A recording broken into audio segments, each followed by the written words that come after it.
नमस्कार विद्यार्थियों, आज हम पढ़ेंगे जो अंबिकादत्त व्यास जी का एक उपन्यास है शिवराज विजयम। तो देखिए शिवराज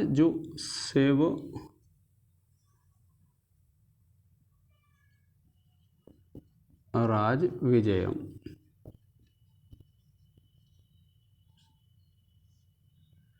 अब ये शिवराज विजयम जो है उसमें क्या है, जो हमारे इतिहास प्रसिद्ध योद्धा हुए हैं शिवाजी, उनका वर्णन है। और आपको पता है शिवाजी का जो क्षेत्र था वो कौन सा था? दक्षिण भारत।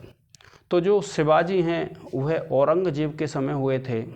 तो औरंगजेब ने किस किस योद्धा को शिवाजी को मारने के लिए भेजा, शिवाजी को किन किन संघर्षों का सामना करना पड़ा, इस सब का जो वर्णन है वो किस में मिलता है? हमारा शिवराज विजयम में। कुछ साहित्य के अनुसार उसमें मूल कथा में परिवर्तन मिलेंगे, क्योंकि इतिहास अलग होता है और मूल कथा अलग होती है।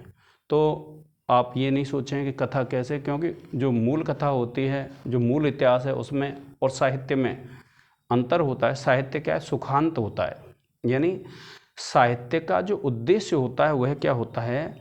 किसी भी काव्य का सुख से अंत होना चाहिए। तो देखिए शिवराज विजय है, पहली बात तो क्या है इसमें, देखिए यह एक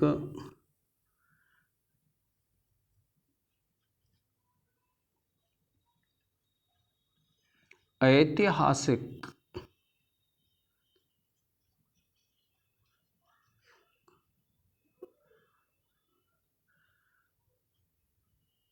उपन्यास है। क्यों? क्योंकि इसमें इतिहास की विषय वस्तु का वर्णन है। फिर देखिए यह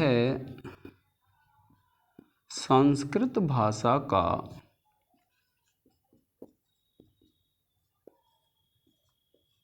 प्रथम उपन्यास है।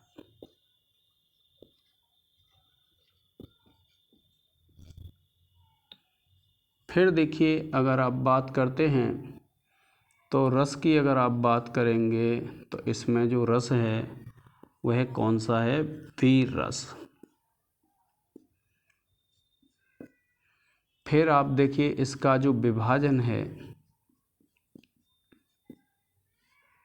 इसका विभाजन दो प्रकार से किया गया है। तो पहला तो इसमें विराम में विभाजन है, ठीक है, और इसमें 3 विराम है। और फिर देखिए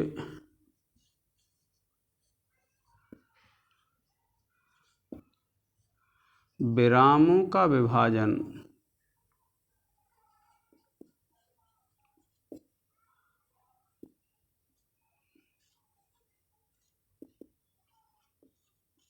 नेहश्वास में। और अगर आप नेहश्वास की बात करते हैं तो इसमें नेहश्वास हैं 4 प्रत्येक विराम में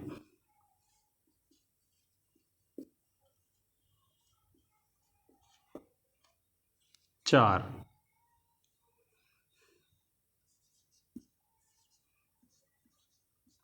तो जब प्रत्येक विराम में है तो फिर कुल जो होंगे वो कितने हो गए? 12 निश्वास।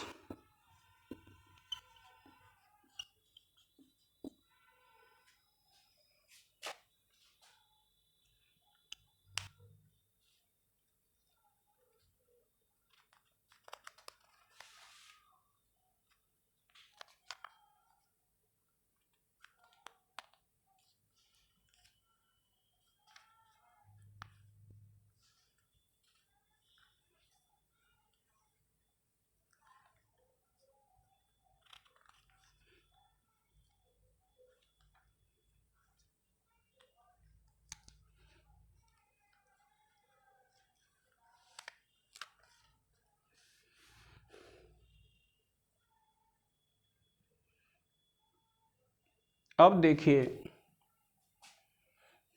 अगर आपसे पूछता है कि इसका मंगलाचरण कहाँ से लिया गया है,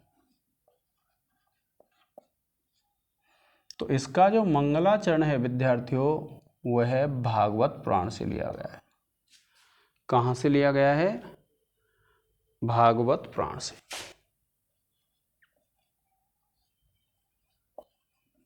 कई बार ये परीक्षा में पूछा गया है कि इसका मंगलाचरण कहाँ से लिया गया है, तो आप ये ध्यान रखेंगे भागवत पुराण से। तो देखिए इसका जो मंगलाचरण है, देखिए विद्यार्थियों कि ये जो स्तुतियाँ हैं, कई बार परीक्षाओं में ये प्रश्न पूछा गया है कि इसकी जो स्तुति है वह कहाँ से की गई है। तो आप ये ध्यान रखेंगे ये जो स्तुति है हमारी वह कहाँ से है? भागवत पुराण से।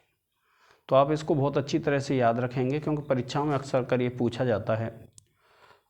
अब देखिए इसकी जो कथा प्रारंभ होती है विद्यार्थियों, इसको साफ कर देता हूँ मैं।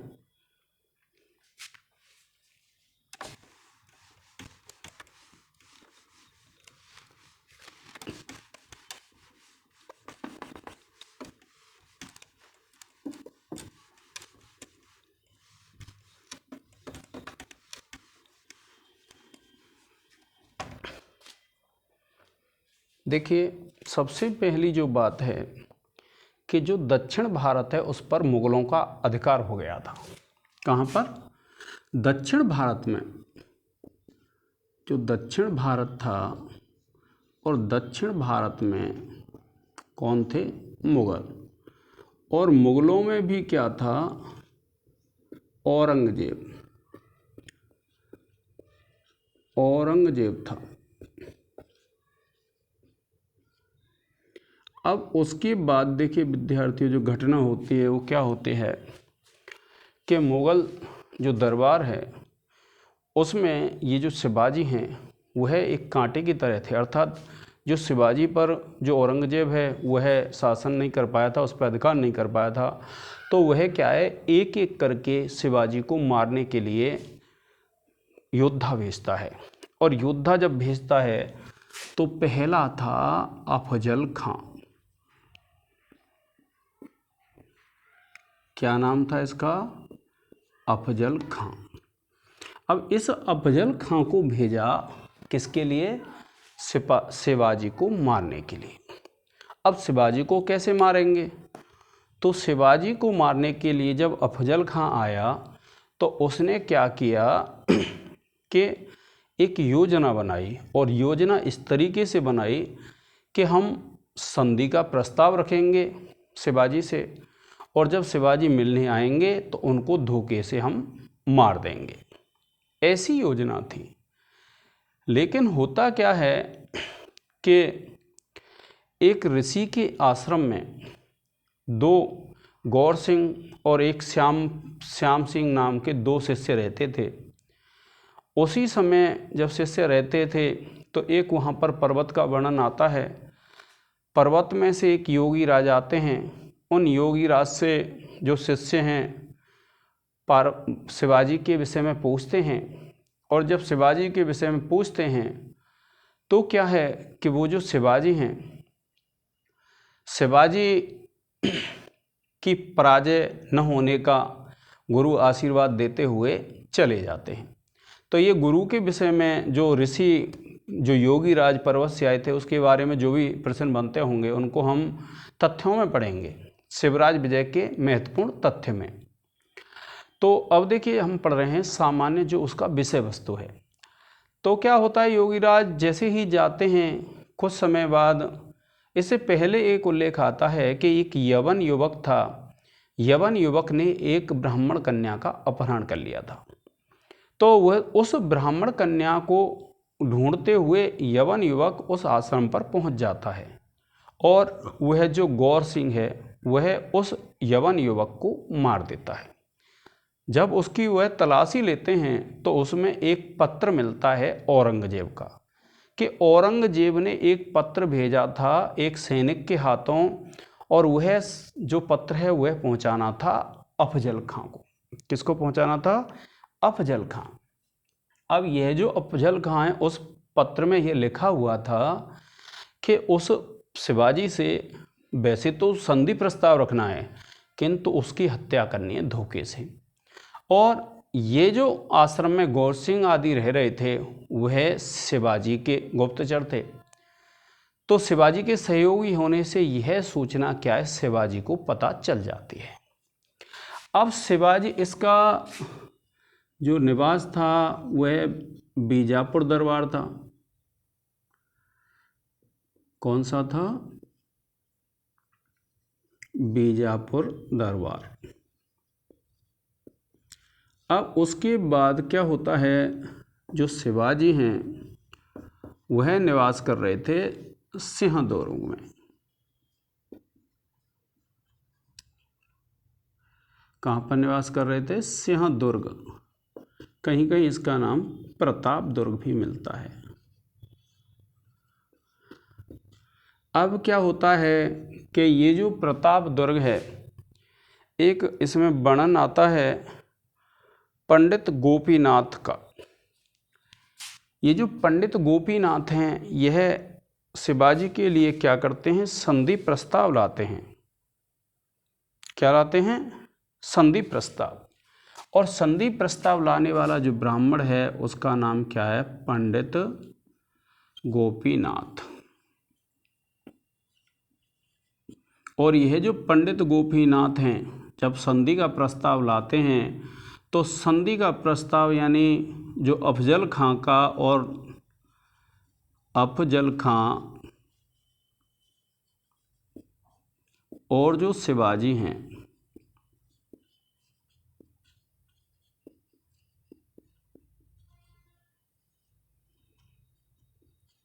अफजल खां और जो शिवाजी का मिलन होता है वह होता है विद्यार्थियों प्रताप दुर्ग की तलहटी में।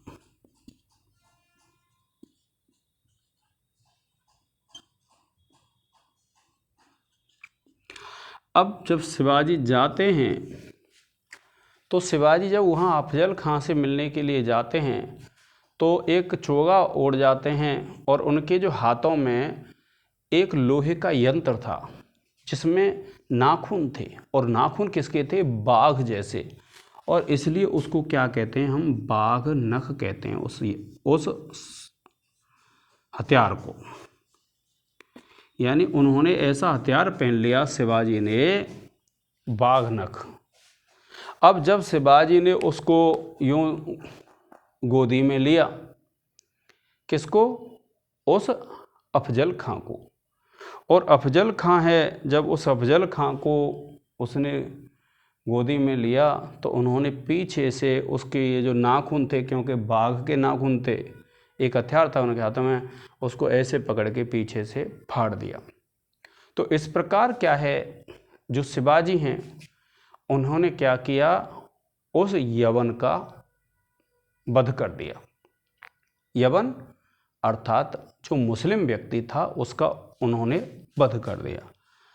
अब जब वो मारा गया तब क्या होता है, फिर उसके बाद ये कहानी आती है कि वह जो कन्या थी, पहले जिसका उल्लेख आया है, कन्या एक ब्राह्मण की थी और वह जो ब्राह्मण है उसका नाम था देव शर्मा। क्या नाम था? देव शर्मा।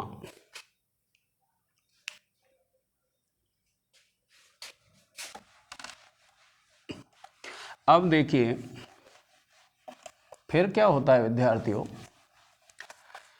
कहानी बढ़ती जाती है और जब उनको पता चल जाता है, फिर जो गौर सिंह है उससे उसका परिचय पूछते हैं तो गौर सिंह बताता है, क्या बताता है कि गौर सिंह बताता है कि जो उदयपुर है, उदयपुर का जो जागीरदार है खड़ग सिंह, जो गौर सिंह है, गौर सिंह उदयपुर के जागीरदार खड़ग सिंह का पुत्र है।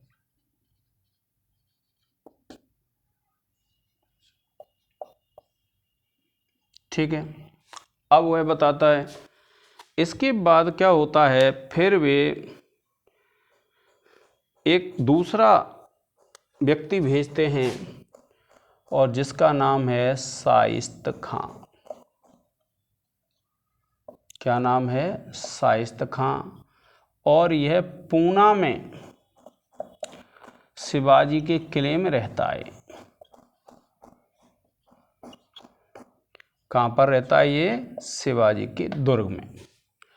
अब ये शाइस्त खां है, यह शाइस्त खां विद्यार्थियों शिवाजी को मारने की योजना बनाता है।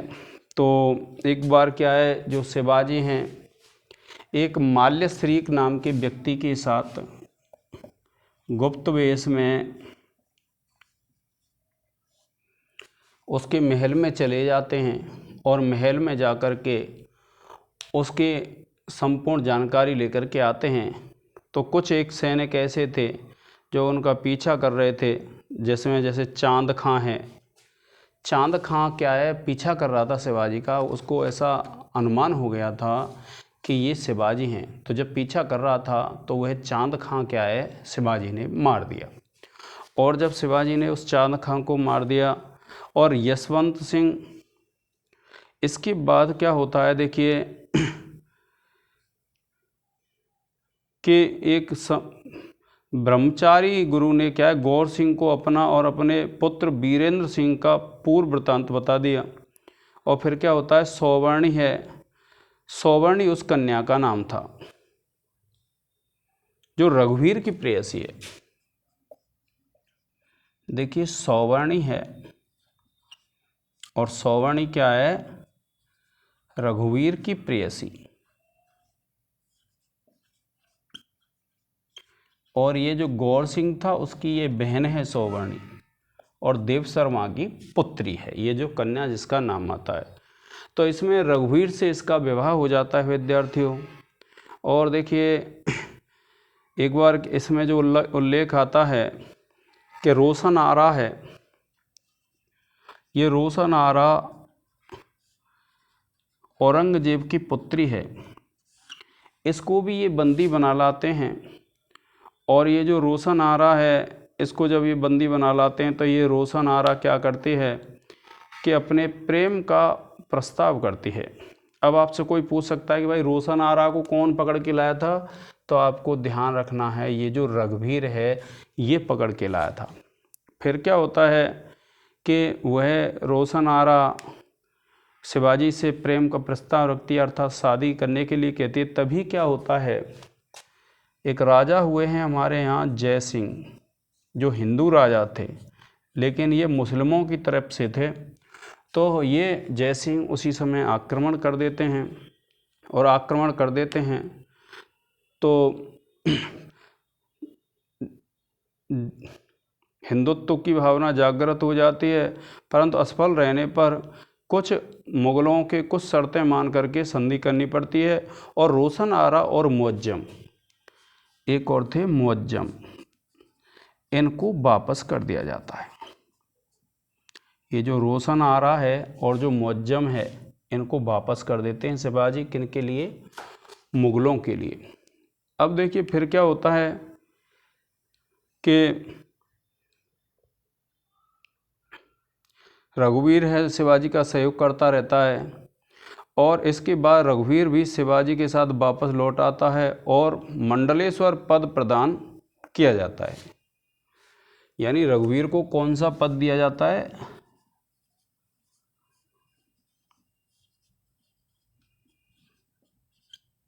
मंडलेश्वर। और ये मंडलेश्वर पद दे दिया जाता है। फिर उसके बाद जो शिवाजी हैं वह सतारा को अपनी राजधानी बना देते हैं, और राजधानी बना करके वहीं पर रहते हैं। तो आपसे पूछ ले कि भाई राजधानी कौन सी थी शिवाजी की, तो उसका नाम है सतारा। एक और मुगल का उल्लेख आता है जिसका नाम था मोहब्बत खां। उसको भी भेजता है वह औरंगजेब किंतु जो शिवाजी हैं वह मोहब्बत खां को हरा करके भगा देते हैं। तो इस प्रकार से विद्यार्थियों इस उपन्यास की समाप्ति हो जाती है। संस्कृत भाषा का प्रथम उपन्यास है ये। अब आगे वाले लेक्चर में हम पढ़ेंगे इसमें जो यूपी टीजीटी, पीजीटी में और अन्य परीक्षाओं में जो महत्वपूर्ण प्रश्न पूछे जाते हैं उन प्रश्नों के बारे में जो हमने इसमें नहीं पढ़े हैं। तो आज के इस लेक्चर में विद्यार्थियों इतना ही। जय हिंद, जय भारत।